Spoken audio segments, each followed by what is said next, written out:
Unresolved Problem segment tonight. Is the media really capable of being objective, thereby being free? Joining us from Boston, Marianne Marsh, and from Washington, Katie Pavlich. And you say, Katie?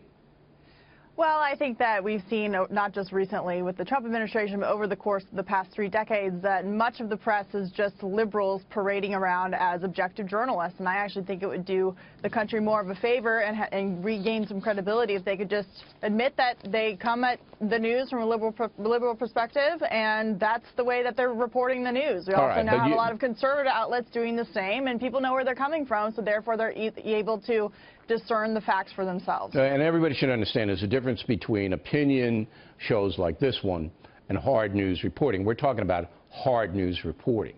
Now, Marianne, Katie, is going to dispute that. She's going to say, and I can read her mind right now, woo! They pay you a lot of money. The media is not liberal.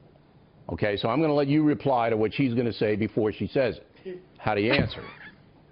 You're going to let me reply to Marianne saying that the press is not liberal? She's not going to cop to it. She's not going to cop to that.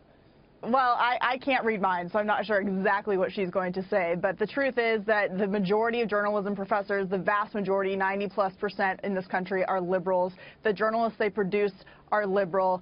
They love going to the White House Correspondents' Dinner when it's a Democrat in office. Now that there's a Republican in office, they don't necessarily want to go to that dinner.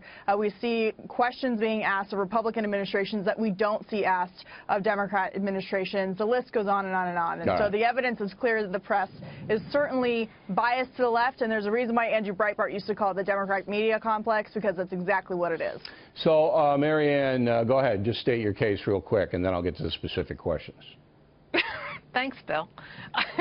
Are there some progressive reporters? Yes. Can you see it in their work? Sure. But is that true of all the media? No. And is it true that they're all carrying the Democrats' water? No. I say and there 10 are plenty to 1. of examples Is 10 to 1 out there. An accurate figure? There are plenty. Have you done a survey? Have you done name-checked everybody? There are plenty of reporters out there, like Julie Pace of AP and Jonathan Karl of ABC, who are at the White House, who were very tough on Obama and very tough on Trump. Well, Chris Wallace was tough on Priebus yesterday. You asked Trump about Putin, and you made Fox fans unhappy. That's how it should be. Tough on everybody, unhappy. Facts for everybody, and I think a lot of people are getting more of that than the critics and others are suggest.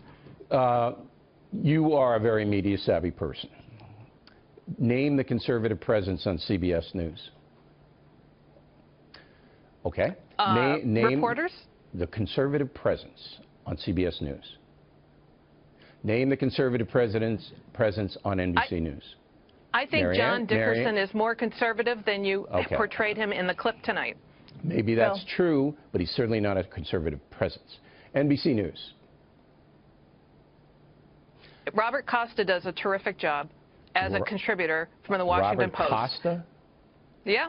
I don't even know who he is. I do know who he is, and he's a good reporter. Yes, that is true. He is very good. But he's not a conservative presence. He might be a good reporter. He's on an anchor. He's on all the time as a contributor on all the programming. He's not a conservative. On ABC News, who's a conservative presence? John Karl. John Karl is a conservative in your opinion? Yes. Okay. CNN, who's a conservative presence? I don't have one for you there. MSNBC. Don't have one for there. Okay. Okay, so I've named 5 of the major. I've named 5. Oh, stop. 5 of the major networks. Okay, and you, to your credit, came up with a couple of names that are debatable, but no major people. And I don't believe that Karl would cop to being conservative. Lester Holt is a registered Republican. But he's not a conservative presence, and nor should he be. Nor should he be. He's an anchorman. Those networks, all 5 of them, don't have anybody there. Okay? And that just makes my point. Now, if I asked you the same question about the New York Times and the Washington Post and the LA Times, you'd stammer and stutter too. They're not there. No, but here, so you asked me if I did a survey, and I did. I studied the operations of all of them. There's no conservative presence. None. The Wall Street Journal, Fox News, Rush Limbaugh are #1 in all their categories, Their editorial page, and you can't say they are left-wing publications. Their editorial page is conservative, not their news pages, nor should they be. #1, #1, #1. All right, ladies. Thank you very much.